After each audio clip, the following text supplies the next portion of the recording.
ladies, gentlemen, and most honorable judges. My name is Shanaya Belvin, and I will be speaking to you on the topic of staying God-focused. A person may encounter many distractions when trying to make heaven their home, especially as a young adult. You're constantly faced with making moral decisions such as whether to cheat on a test to receive a good grade, ostracizing a friend because they aren't considered popular, or saying no to the peer pressures you face, such as drinking alcohol or smoking weed. When making these decisions, I recall Colossians 3:1, which tells us to keep our mind on things above, not of the earth, because as Christians, we should have one goal in common, to make heaven our home. In 2 Timothy chapter 2, verse 15, the Bible also tells us to study to show ourselves approved by God. You wouldn't expect the coach to put you on the court if you didn't know how to dribble a basketball. And you wouldn't expect yourself to ace a test you hadn't studied for prior to test day. Like any sport or hobby, practice and determination is the key to success. Heaven cannot and will not be achieved by luck. And now for my talent, I'll be performing a monologue written by Jackie Hill. Hello, my name is Mary Jane, also known as Cannabis Sativa, Pot, Loud, and Weed. Yes, I'm pretty popular.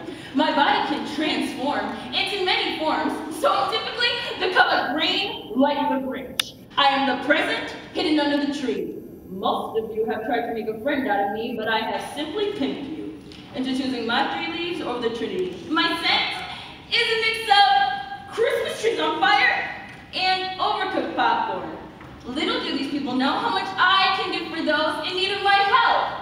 I abolished the pain of HIV and AIDS patients while amplifying the flesh, making every sin you could ever conceive more desirable than the apple dangling like death from the tree in the sight of Eve. Why do you think? Every time you take a puff of me, you get greedy like those tusslers in your stomach. I cause the munchies. Everyone loves the munchies. Although the munchies is just a cute word for gluttony, I am better at feeding you sin than Satan is. Hey, it's also been said that I can help cure glaucoma. Everyone has the right to see, right? I am a murderer in disguise, but nobody dies from weed.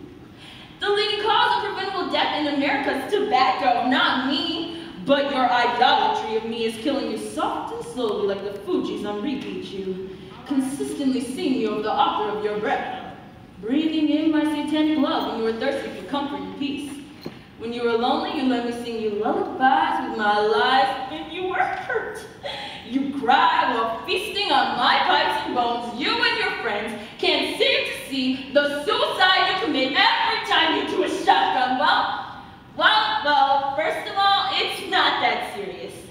Second of all, if I'm legalized, I can save the government 10 to 15 billion a year.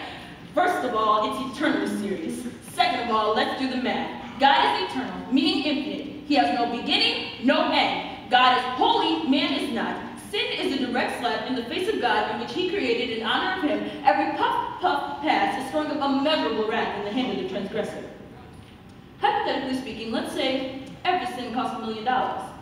I tend to produce more greed, hate, pride, idolatry, sexual immorality, gluttony, munchies, and every person I come in contact with.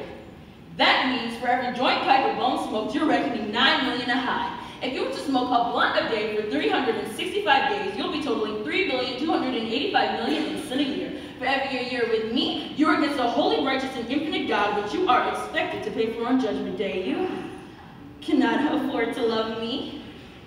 I was not made for you. I am not God. The truth is, I cannot help you. I cannot cure you. I cannot give you peace and joy. I cannot comfort you. I make you feel good for 15 to 30 minutes, and then I'll leave you with the same emotions you came with because I know you'll come back to me. How desperate can you be? I hit you and quit you every time you smoked me. You made me your master and willingly became my slave. The evidence of our bond is growing inside the cotton in your mouth every time we kiss, can't you see?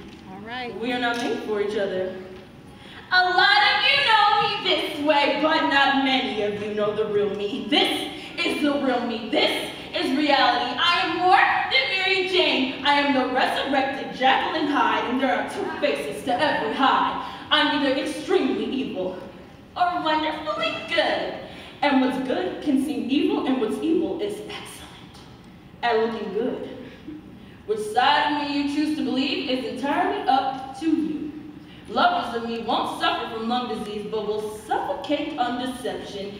This has been a PSA announcement from Mary Jane. And I hope I have officially blown your high.